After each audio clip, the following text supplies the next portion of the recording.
Hello everyone, this side Priyanka Gaur. Welcome back to my channel learning with pace. अभी हम लोग going places का last part complete कर लेंगे और ये चैप्टर भी अभी कंप्लीट हो जाएगा। After dark she walked by the canal along a sheltered path lighted only by the glare of the lamps from the wharf across the water। तो यहाँ पर किस टाइम की बात हो रही है? जब सोफी जेंसी से बात करके वापस घर आती है तो बीच में वो ऐसी जगह जाती है जहाँ पर कैनाल पड़ता है। और कैनाल क्या है? एक्चुअली कैनाल एक ऐसी जगह होती है जैसे बीच में वाटर होता है और साइड में आने जाने का रास्ता होता है, राइट। तो अंधेरा हो चुका है ऑलमोस्ट एंड वो एरिया शेल्टर्ड है। शेल्टर्ड मतलब वहाँ पर पेड़ वगैरह हैं तो इसलिए पेड़ों की छांव है वहाँ पर। एंड वहाँ पर ग्लेयर मतलब किस चीज़ की चमक है या कि कौन सी लाइट वहाँ जल रही है? एक्चुअली जो लैंप्स है ना उसकी ग्लेयर आ रही है सड़क पर। From the wharf across the water, तो कैनाल के आसपास जो एक लेक या सी एरिया है वहाँ पर वॉर्फ है। वॉर्फ का मतलब क्या होता है? Dock area. Actually dock area क्या होता है? जहाँ पर शिप्स वगैरह को बांधा जाता है। यहाँ पर ये देखो, ये है डॉक एरिया। जैसे कि ये वाटर हो गया और यहाँ पास में जो है बोट्स वगैरह ऐसे खड़ी कर दी जाती हैं, टाई करके खड़ी कर दी जाती हैं। The unceasing drone of the city was muffled and distant. और ये भी बताया जा रहा है कि शहर में जो इतनी तेज आवाज़ थी वो धीरे धीरे कम होती जा रही है, म्यूट होती जा रही है। मफल्ड का मतलब होता है mute. It was a place she had often played in when she was a child. और अभी जो है सोफी ऐसी जगह है जहाँ पर वो बचपन में आया करती थी खेलने के लिए। There was a wooden bench beneath a solitary elm where lovers sometimes came। Solitary मतलब alone, अकेला, एंड elm का मतलब होता है बहुत बड़ा पेड़। तो वहाँ पर एक बहुत बड़ा पेड़ है, उसके नीचे एक वुडन बेंच है, लकड़ी का बेंच है। बीनीथ का मतलब होता है अंडर। तो एक बहुत बड़े पेड़ के नीचे एक लकड़ी वाला बेंच है और यहाँ पर कई बार लवर्स एक दूसरे से मिलने आते हैं, एक दूसरे के साथ टाइम स्पेंड करने आते हैं। She sat down to wait. अब वो वहाँ उस वुडन बेंच पर बैठ जाती है और किसका वेट करती है? डैनी केसी का। It was the perfect place. तो ये सोचती है कि ये बहुत ही परफेक्ट प्लेस है डैनी केसी से मिलने का। She had always thought so for a meeting of this kind. And हमेशा ही सोफ़ी ने ऐसे टाइम का इंतज़ार किया है कि जब भी वो ऐसे किसी पर्सन से मिलेंगी वो ऐसी ही जगह मिलेगी जो बहुत ही अच्छी होगी, बहुत ही पीसफुल होगी। For those who wished not to be observed she knew he would approve. यहाँ पर ये जो लाइन है for those who wished not to be observed का मतलब ये है कि जो लवर्स अपना प्राइवेट मोमेंट एक दूसरे के साथ बिताना चाहते हैं, मतलब किसी की नज़रों में नहीं आना चाहते एक्चुअली, तो वो यहाँ पर आकर एक दूसरे के साथ टाइम स्पेंड कर सकते हैं। एंड फिर वो मन ही मन सोचती है कि जब डैनी केसी उससे मिलने आएगा ना तो उसे भी ये जगह बहुत अच्छी लगेगी और वो बाद में इस जगह को अप्रूव कर देगा। For some while waiting and she imagined his coming. तो थोड़ी देर तक वो वहाँ बैठी रही, वेट करती रही और इमेजिन करती रही कि वो आ रहा है। She watched along the canal seeing him come out of the shadows. वो कैनाल को देखती रही और कहीं ना कहीं ये देखती रही कि वो अभी बाहर निकल कर आ जाएगा इन शेडोज से। Imagining her own consequent excitement not until some time had elapsed did she begin balancing against this the idea of his not coming। So later on वो अपनी ही एक्साइटमेंट को इमेजिन करती रहती है, अपने एक्साइटमेंट में खोई रहती है कि वो आ रहा है, अब वो ऐसे आएगा, वो वैसे आएगा, राइट। तो वो ऐसे सोच रही होती है। फिर वो थोड़ी देर बाद देखती है कि कुछ टाइम चला गया और वो आया नहीं। तो यहाँ पर वो अपने थॉट को बैलेंस कर रही है। बैलेंस कैसे कर रही है? एक तरफ तो वो सोच रही है एक्साइटमेंट में कि वो आ रहा है, वो जल्दी ही आएगा, एकदम से उसको उसकी शेडो दिखेगी, एकदम से आ जाएगा वो सामने। और दूसरी तरफ वो क्या देख रही है, क्या सोच रही है कि वो अभी तक आया नहीं है। तो दोनों चीज़ों में वो अपनी थॉट को बैलेंस कर रही है कि आया नहीं है और दूसरी तरफ कि वो पक्का आएगा। Here I sit she said to herself wishing Danny would come, wishing he would come and sensing the time passing.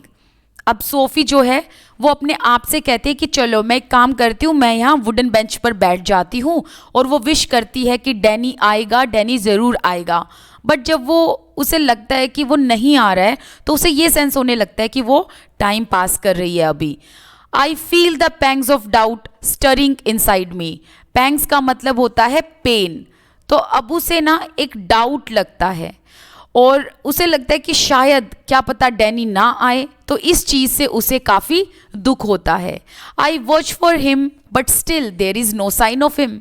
अब वो देखती है कि उसके आने का तो कोई ऐसा साइन, कोई इशारा लग नहीं रहा, तो वो इसीलिए अभी मन ही मन थोड़ा सा डाउट फील करने लगते है, उसको पेन होता है।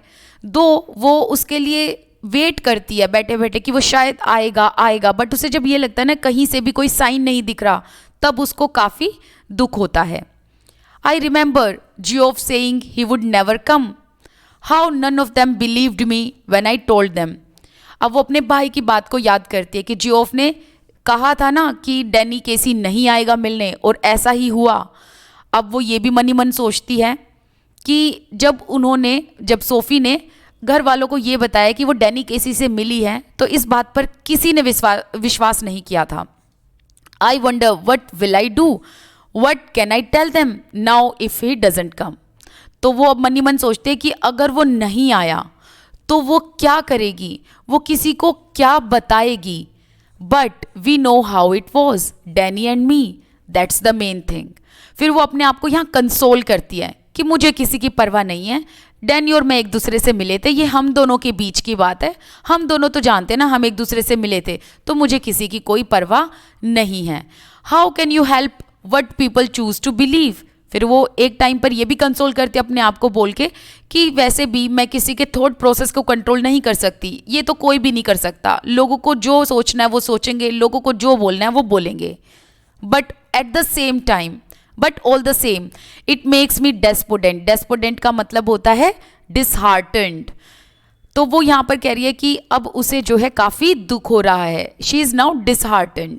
This knowing I will be never able to show them they are wrong to doubt me. और अब वो कह रही है कि अगर डैनी केसी नहीं आया ना, तो फिर अब मैं मेरे घर वालों को ये कभी विश्वास नहीं दिला पाऊंगी कि मैंने उनको सच बताया था कि वो डैनी केसी से मिल चुकी है। She weighted measuring in this way the changes taking place in her. Resignation was no sudden thing. Resignation का मतलब उसका मन कर गया कि अब मुझे शायद वापस घर जाना चाहिए, तो वो वहाँ पर काफ़ी देर तक वेट करती है अपने अंदर। फिर वो धीरे धीरे ऐसे चेंजेस भी देखती है, वो ये भी देखती है कि मतलब जो जहाँ वो है बेसिकली वहाँ पर खूब अंधेरा भी हो गया है, right. So changing taking place in her. तो वो देखते हैं कि अब वो वेट भी कर रही है, लेकिन धीरे धीरे उसके अंदर डाउट भी आ रहा है। फिर ये भी देखते हैं कि बहुत ही ज़्यादा अंधेरा हो चुका है उसे वेट करते करते, और कोई इशारा नहीं लग रहा कि डैनी केसी आएगा। तो अब वो चाहती है कि चलो अभी उसे घर जाना चाहिए। Now I have become sad, she thought, and it is hard burden to carry this sadness. तो अब अपने मन में सोचती है कि यार मैं बहुत दुखी हूँ, और ये जो बर्डन है ना सैडनेस का, इसको कैरी करना बहुत ही मुश्किल है।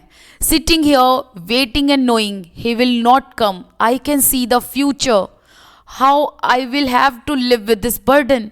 फिर वो मन ही मन थोड़ी सी एग्नी फील करती है, और वो सोचती है कि देखो मैं यहाँ बैठकर इतनी देर से वेट कर रही हूँ, वो नहीं आ रहा। और अब वो ये भी सोचती है कि वो अगर नहीं आया सच्ची में, तो आगे के लिए उसे ये चीज़ अब बर्दाश्त नहीं होगी, क्योंकि उसके लिए एक बर्डन होगा कि उसने कितना वेट किया और वो नहीं आया, और अब उसे फ्यूचर में भी इस बर्डन के साथ जीना पड़ेगा, और इस बर्डन की वजह से उसे हमेशा एक सैडनेस रहेगी। दे ऑफकोर्स विल डाउट मी। अब वो कहती है कि मेरे घर वाले अब मुझे हमेशा डाउट करेंगे, चाहे मैं कोई भी सच बोलूँ, कुछ भी कहूँ, वो हमेशा मुझे डाउट करेंगे। दे ऑलवेज डाउटेड मी। फिर वो कहती है कि वैसे भी वो हमेशा डाउट हमेशा करते आए हैं, but I will have to hold up my head remembering how it was. Hold up my head का मतलब है कि सर ऊंचा करना। तो वो कहती है कि मुझे अब अपना सर ऊंचा करके रखना है, मैं एम्बेरस फील नहीं करूंगी, क्योंकि मुझे मेरा सच पता है कि मैं ऑलरेडी डैनी केसी से एक बार मिल चुकी हूं। अब किसी को विश्वास करना है तो करो, नहीं तो मत करो। ऑलरेडी आई एनविसेज, एनविसेज का मतलब होता है प्रेडिक्ट करना।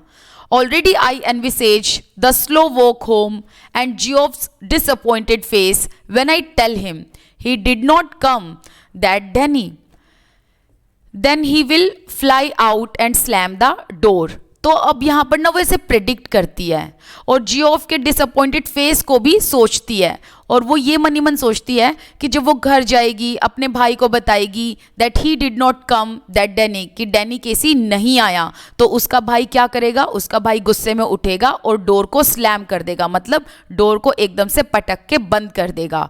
But we know how it was, फिर वो अगेन कंसोल करती है, कहती है कि मुझे पता है कि वो कैसा था, मेरा उससे मीटिंग कैसी थी। तो वो यहाँ पर अगेन दोबारा अपने आप को कंसोल करते कि मुझे किसी से कोई फर्क नहीं पड़ता, अगर जियोफ को गुस्सा आए तो आए, जबकि उनको मैं कैसे ये विश्वास दिलाऊं कि मैं ऑलरेडी डैनी केसी से मिल चुकी हूं। I shall tell myself Danny and me it is hard thing this sadness. फिर वो कहती है कि मुझे खुद को ही ये बताना चाहिए कि डैनी और मेरे बीच की बात है, एंड फिर वो दोबारा से सोचती है कि डैनी नहीं आया, I know it is hard thing, और ये एक सैडनेस है, तो वो फिर से दुखी हो जाती है। She climbed the crumbling steps to the street. अब वो घर जाती है, क्रम्बलिंग स्टेप्स का मतलब है टूटी फूटी स्टेप्स, सीढ़ियाँ। Outside the pub she passed her father's bicycle propped against the wall. तो वो जब पब के बाहर से निकलती है तो याद है ना जिस पब में उसके फादर सेलिब्रेट कर रहे थे, क्यों, क्योंकि यूनाइटेड टीम जीत गई थी। तो उसने ये देखा कि पब के बाहर उसके फादर की, सोफ़ी के फादर की बाइसिकल है, और वो बाइसिकल दीवार के साइड में लगाकर उन्होंने खड़ी की हुई है। एंड शी वॉज ग्लैड, अब वो ये देखकर खुश हो जाती है। He would not be there when she got home. वो खुश क्यों हो जाती है, वो खुश इसलिए हो जाती है, वो सोचते हैं कि उसके फादर अभी भी पब में ही है, क्योंकि अगर उसके फादर की साइकिल पब के बाहर है तो उसके फादर भी अभी पब में ही है और वो घर नहीं होंगे, तो वो इस चीज़ को सोचकर खुश हो जाती है। Excuse me but aren't you Danny Casey coming through the arcade, she pictured him again outside Rossi's. So यहाँ पर ध्यान रखना कि वो दोबारा नहीं मिल रही है, बल्कि वो पहली मीटिंग को ही दोबारा याद कर रही है। तो जब वो अपने घर जाती है ना, बीच में आर्केड पड़ता है, ठीक है, जिस आर्केड में वो उससे इमेजिनेशन में मिली थी। अब जब वो बीच में आर्केड पड़ता है, आर्केड को देखकर वो दोबारा से पिक्चर करने लगती है कि कैसे वो रोएसिस विंडो में डैनी केसी से मिली थी। तो यहाँ पर वो याद करती है कि कैसे उसने डैनी केसी को कहा कि आरंट यू डैनी केसी, कि क्या तुम डैनी केसी नहीं हो। ही टर्न्स रेडनिंग स्लाइटली, रेडनिंग मतलब with blush. Yes that's right. फिर वो याद करती कि जब उसने फर्स्ट मीटिंग में डैनी केसी से ये पूछा था कि तुम क्या डैनी केसी हो, तो उसने कहा हाँ मैं डैनी केसी हूँ। अब यहाँ पर ना वो कॉन्वर्सेशन याद कर रही है फर्स्ट मीटिंग की। I watch you every week with my dad and my brothers. We think you are great. फिर यहाँ पर वो कहती है कि कैसे उसने डैनी केसी को कहा कि मैं तुमको हर वीक देखती हूँ मेरे डैड और मेरे भाई के साथ, एंड हमें लगता है कि तुम बहुत अच्छे फुटबॉल प्लेयर हो। और फिर इस बात को सुनकर डैनी केसी रिप्लाई करता है ओ वेल नाउ दैट्स नाइस। तो वो कहता है थैंक यू वेरी मच, ये सुनकर मुझे काफ़ी अच्छा लगा। I wonder would you mind signing an autograph. फिर सोफी कहती है कि कैसे उसने उससे ऑटोग्राफ मांगा। His eyes are on the same level as your own. फिर वो मनी मन ये भी सोचते हैं कि उसकी आंखों का लेवल मेरे लेवल के बराबर था, मतलब हम दोनों की हाइट बिल्कुल सेम थी, हमारी आंखें बिल्कुल सेम लेवल पर थी, तो दैट मीन्स दोनों की हाइट भी इक्वल थी। His nose is freckled and turns upward slightly. और उसकी नाक पर थोड़े थोड़े फ्रैकल्स थे, मतलब थोड़े थोड़े धब्बे थे, एंड उसकी नाक ऊपर की तरफ उठी हुई थी। When he smiles he does so shyly. फिर वो ये सोचती है कि जब मतलब फर्स्ट मीटिंग में जब उसने स्माइल किया था, तो वो अभी घर जाते वक्त जब दोबारा से उसी चीज़ को फर्स्ट मीटिंग को पिक्चर करती है, तो वो मनी मन सोचती है कि उसने किस तरीके से शाइली स्माइल किया, exposing teeth with gaps between. फिर वो ये भी ध्यान करती है कि कैसे उसकी दांतों के बीच में गैप है। हिज आईज आर ग्रीन, उसकी आंखें ग्रीन है। When he looks straight at you they seem to shimmer. फिर वो कहती है कि जब उसकी आंखों में कोई देखता है ना, उसकी आंखें ऐसे शिमरिंग लगती हैं, एकदम ऐसे स्पार्क लगता है उसकी आंखों में, उसकी आंखें जेंटल लगती हैं, ऑलमोस्ट अफ्रेड, मतलब इतनी जेंटल कि जैसे वो डरा हुआ हो। लाइक अ गजेल। गजेल क्या होता है एक्चुअली, ये एक एनिमल है, एक एंटेलोप है। देखो ये एंटेलोप है ना, इसकी जैसी आंखें वो बता रही है। And you look away, you let his eyes run over you little and then you come back to find them slightly breathless। and फिर वो यही सब सोचती रहती कि उसकी आंखें एकदम गज़ैल की तरह हैं। फिर वो ये सब देखती कि कैसे उसकी आंखें जो है मतलब जब ये याद कर रही होती है कि सोफ़ी ने जब उसको देखा ना डैनी केसी को, तो डैनी केसी की और इसकी आंखें एक दूसरे से मिली, तो उसने क्या देखा कि डैनी केसी ना थोड़ा सा आउट ऑफ ब्रेथ हो चुका है, मतलब वो ना साई करने लग गया, मतलब उसे थोड़ी सी शर्म आ गई उसकी आंखों में देखकर। And he says I do not seem to have a pain at all. अब वो यहाँ पर ऊपर जब उससे ऑटोग्राफ मांगती है तो उसने क्या कहा कि मेरे पास पेन नहीं है। You realise you haven't either. फिर वो अपने आप को कहती है कि भाई मुझे भी खुद रियलाइज नहीं हुआ कि मेरे पास भी पेन नहीं है। My brothers will be very sorry you say. And फिर वो कहती है कि मेरा भाई जो है अब उसे बुरा लगेगा कि मैं आपका ऑटोग्राफ नहीं ले पाई। And afterwards you wait there alone in the arcade for a long while, standing where he stood, remembering the soft melodious voice, the shimmer of the green eyes, no taller than you, no bolder than you, and the prodigy मतलब famous young man, the innocent genius, the great Danny Casey। so यहाँ पर वो basically वही चीज़ें याद कर रही है कि कैसे। और हाँ एक और चीज़, यहाँ वो आर्किड के पास खड़े होके अकेले वेट कर रही होती है और वो इमेजिन कर रही होती है वो कि ये रोइसिस विंडो में कैसे डैनी केसी खड़ा हुआ था, उसकी आवाज़ कितनी मेलोडियस थी, वो उसकी आंखें ग्रीन थी, वो ज़्यादा बड़ा नहीं था, इनफैक्ट दोनों की हाइट सेम थी, दोनों सेम ही तरीके की थॉट प्रोसेस रखते हैं, काफ़ी फेमस मैन है, काफ़ी इनोसेंट जीनियस है। तो वो ये सब डैनी केसी के बारे में याद कर रही होती है। And she so it all again last Saturday. फिर वो लास्ट सैटरडे के टाइम पर उसको फिजिकली देखती है, अब ये उसको रियलिटी में देखते हैं, ये इमेजिनेशन में नहीं हो रहा है, ठीक है। So him ghost past the lumbering defenders. Lumbering का मतलब होता है जब आप एक ऑकवर्ड तरीके से भाग कर जाएं। Heard the 50,000 catch their breath as he hovered momentarily over the ball. Hovered का मतलब होता है फ्लाई, एकदम से छलांग लगा देना। तो यहाँ पर वो एक्चुअली बता रहे कि जब वो सैटरडे को मैच देखने गई तो उसने क्या देखा कि डिफेंडर से बचता हुआ डैनी केसी घोस्ट की तरह उनके बीच में से लंबर कर जाता है, मतलब उनके बीच में से एकदम से भाग के चला जाता है गोल लगाने के लिए। एंड वहाँ पर कम से कम 50,000 लोग बैठे हुए थे और 50,000 लोगों ने अपनी सांस ऐसे थाम कर रखी थी कि बस हम जीत जाएं। और जैसे ही उसने गोल लगा दिया, जैसे ही वो लोग जीत गए, डैनी केसी का गोल हो गया, तो फिर क्या करा, जितने भी लोग वहाँ बैठे हुए थे बेसिकली उन्होंने तालियां बजाई एकदम से, right. And then the explosion of sound as he struck it. So basically जैसे ही उसने फुटबॉल को किक किया तो जो 50,000 लोग थे उन्होंने तालियां बजाई। Crisply into the goal, the sudden thunderous eruption of the exultant approbation। Thunderous का मतलब है बहुत लाउडली, इरप्शन का मतलब है एक्सप्लोजन, एक्सल्टेंट का मतलब है ओवरजॉयड मतलब खुशी, एप्रोबेशन का मतलब होता है एक्सेप्टेंस। तो वो यहाँ पर ये कह रही है कि जितने भी लोग बैठे हुए थे ना वैसे दिल थाम कर बैठे हुए थे कि बस ये टीम जीत जाए। तो अब हुआ ये कि डैनी केसी जो है वो डिफेंडर्स के बीच में से भागता हुआ आया, घोस्ट की तरह, एक भूत की तरह बहुत तेजी से भागता हुआ आया, right. And he hovered momentarily over the ball, और वो एकदम से उसने क्या किया, छलांग लगाकर बॉल को किक किया और इतने में ही उसका जो गोल था वो लग गया। एक्चुअली उसने जो है बॉल को किक किया तो वो जाकर बॉल लग गई। तो अब क्या हुआ, ऐसा देखते ही जितने भी लोग थे उन्होंने ठहाके से एकदम एक साथ एक्सप्लोजन के साथ तालियां बजाई। सब लोग एक्सल्टेंट थे, खुश थे, हालांकि किसी ने एक्सेप्ट नहीं किया था। अप्रोबेशन का मतलब है एक्सेप्ट करना। किसी को यकीन नहीं हुआ कि वो एकदम से जीत गया, ठीक है, और लोगों ने थोड़ा शायद एक्सेप्ट नहीं किया होगा कि वो जीत जाएंगे, लेकिन एट द एंड क्या हुआ कि वो जीत गए एंड डेनी केसी ने अच्छे से गोल जो है अच्छे से पॉइंट जो है स्कोर किया एंड गोल मार दिया, ठीक है। तो यहाँ पर हमारा जो चैप्टर है वो कंप्लीट होता है। आपका कोई डाउट है तो आप मुझे कमेंट सेक्शन में बता सकते हैं। आप मेरे साथ टेलीग्राम इंस्टाग्राम पर भी जुड़ सकते हैं, उसका लिंक आपको डिस्क्रिप्शन बॉक्स में मिल जाएगा।